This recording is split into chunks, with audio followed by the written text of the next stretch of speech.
Hello guys, today we are going to discuss about how to deal with the patient that faints in your practice or experience a sudden collapse or syncope.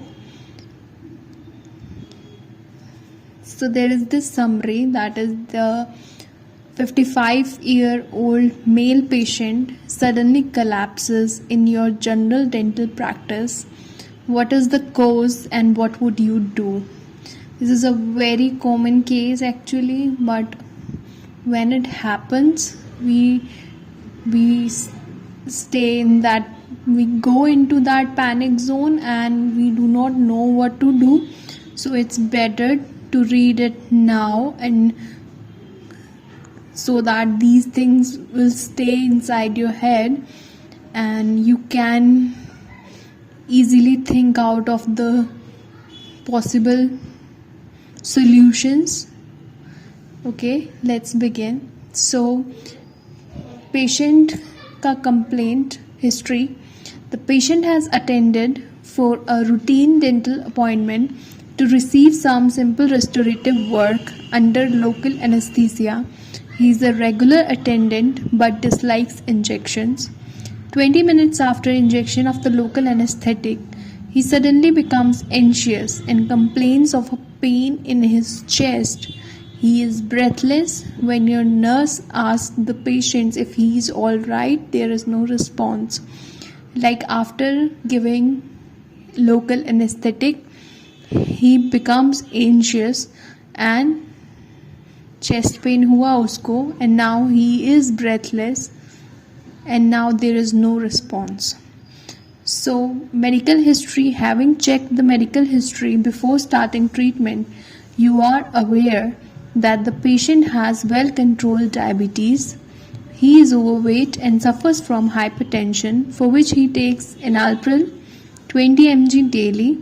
He smokes 20 cigarettes a day and describes himself as a social drinker, consuming 30 units of alcohol each week.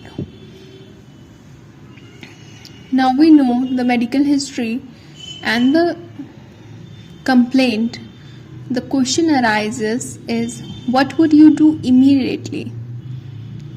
Check to see whether the patient is conscious. Make a determined effort to rouse him by shaking him or asking loudly in both ears whether he can hear you. The next question is, ये करने के बाद भी the immediate action that you did, patient ने कुछ response नहीं दिया. What causes of sudden loss of consciousness might affect a patient undergoing dental treatment? तो जो important causes of unexpected loss of consciousness are vasovagal attack, that is fainting. It can be hypoglycemia. It can be a cardiac arrest. It can be a steroid crisis. Loss of consciousness may also follow several other emergencies, including respiratory obstruction or respiratory failure, epilepsy, stroke, or anaphylactic shock, in which the cause is likely to be evident. Next question is, how may these causes of consciousness be differentiated? So if the cause is vasovagal attack, that is the fainting, the signs and symptoms are often associated with anxiety. Usually, although not always, some premonitory symptoms of faintness before losing consciousness: cold, clammy skin, pallor, initially bradycardia and low pulse volume, followed by tachycardia and a full pulse. Rapid recovery on placing supine or slightly head down. Maximum recommended inclination is 10 degrees. If the cause is hypoglycemia, that is seen in starved patients or those with diabetes experiencing relative insulin overdose caused by starvation or stress. Rapid recovery on administered oral glucose or if unconscious, glucagon followed by oral glucose on regaining consciousness. Now, if the cause is steroid crisis, that is seen in the patients taking systemic steroids in relative insufficiency as a result of stress. It can be due to cardiac arrest. ऐसे case में you are going to find no central pulse, usually the history of angina, coronary artery disease, hypertension and other risk factors. Next question is, which is the most likely cause in this case and why? So in this case, the cause is very likely to be a cardiac arrest. The symptom of pain in the chest radiating to neck and arm is characteristic of myocardial infarction, the commonest cause of cardiac arrest, and is not seen in the other causes of collapse. Diabetes, hypertension, and a high alcohol intake are all risk factors for atherosclerotic arterial disease and its complication, myocardial infarction. Does cardiac arrest always follow myocardial infarction? The answer is no. The heart may continue to pump unless a large area of the myocardium or conducting tissue is damaged. Cardiac arrest may also follow hypoxia or respiratory obstruction. Then how will you confirm your provisional diagnosis? For a diagnosis of cardiac arrest, the patient must be, first is unconscious, second is not breathing or have abnormal breathing, like infrequent noisy gaps. Now we have to examine.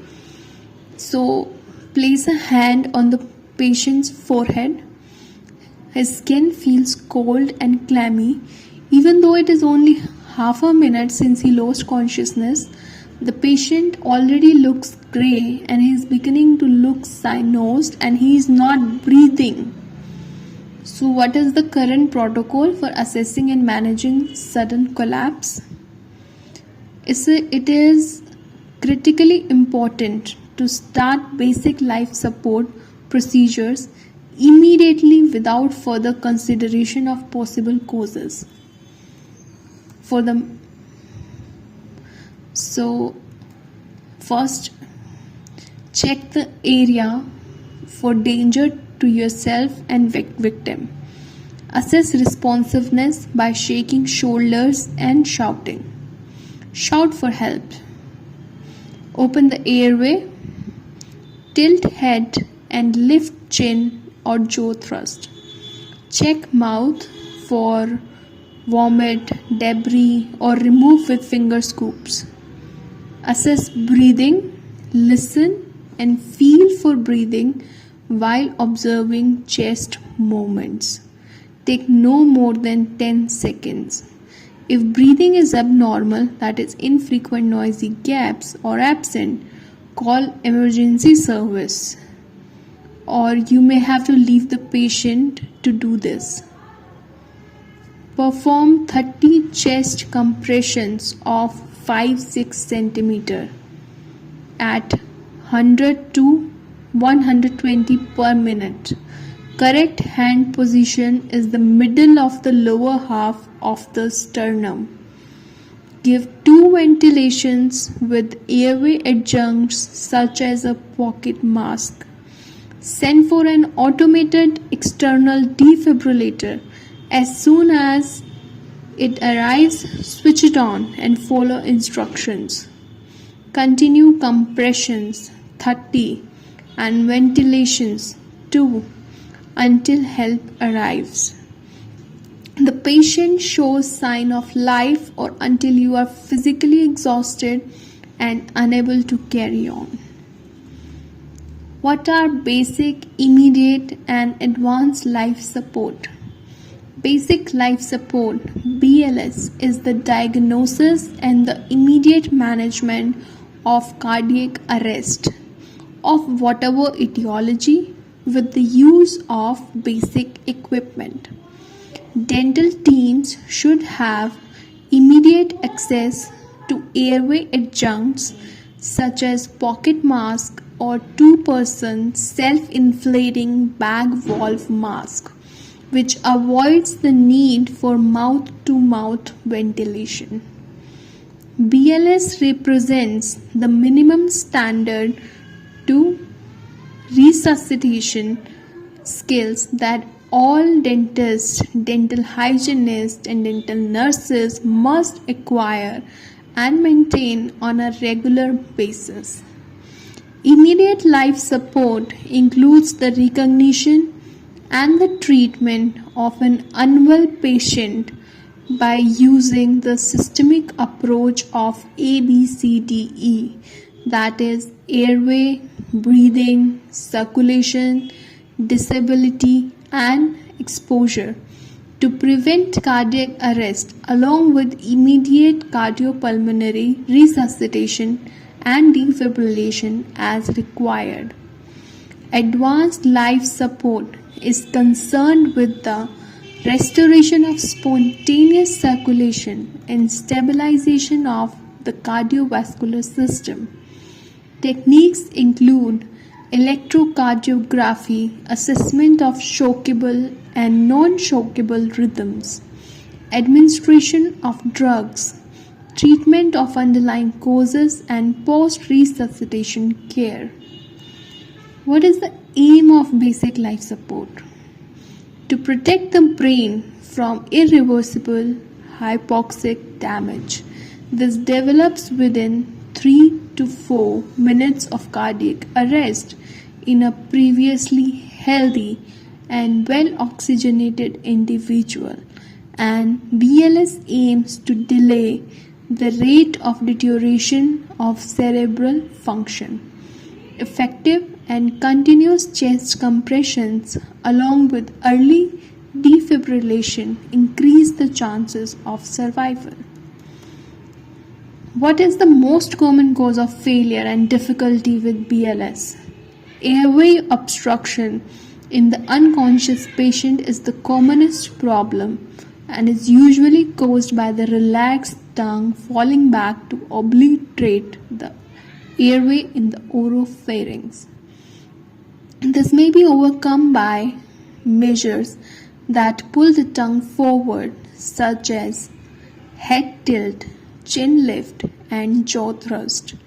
Blood, vomit, or other foreign materials, including poorly fitting or broken dentures, may also obstruct the airway. Should dentures be removed during BLS? Only if they are loose or broken. Well-fitting dentures usually facilitates a good oral seal during expired air ventilation.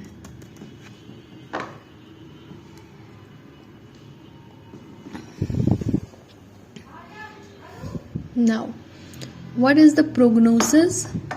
Is it likely that your patient will recover spontaneously? Unfortunately, no. Even with prompt life support from a specialist team, the chances of survival are 50% in this case. The patient recovered after ALS care provided by a specialist ambulance team that arrived at the practice 8 minutes after the call was placed, a very rapid response. How long you continue to provide BLS? Until help arrives, the patient shows sign of life, or you are exhausted. How can you increase your chances of providing effective basic life support? By regular practical instruction and testing the competence of yourself and your practice team. BLS cannot be learned from a book. What are the medico-legal considerations after providing BLS? Although the priority is to provide efficient life support and immediate care to the unconscious patient, it is also important to document the events that took place as soon as possible. This should include a timeline detailing observations and vital signs, treatment provided, and any drugs administered. Having accurate records are important because further investigation into the incident may be carried out. So thank you so much for your important time. I really appreciate it. If you really like my efforts, please do like, share and subscribe my video. And if you have any other problem regarding any topic, you can comment in the below comment section, and I will surely try to help you with all the topics. So thank you very much, and bye bye.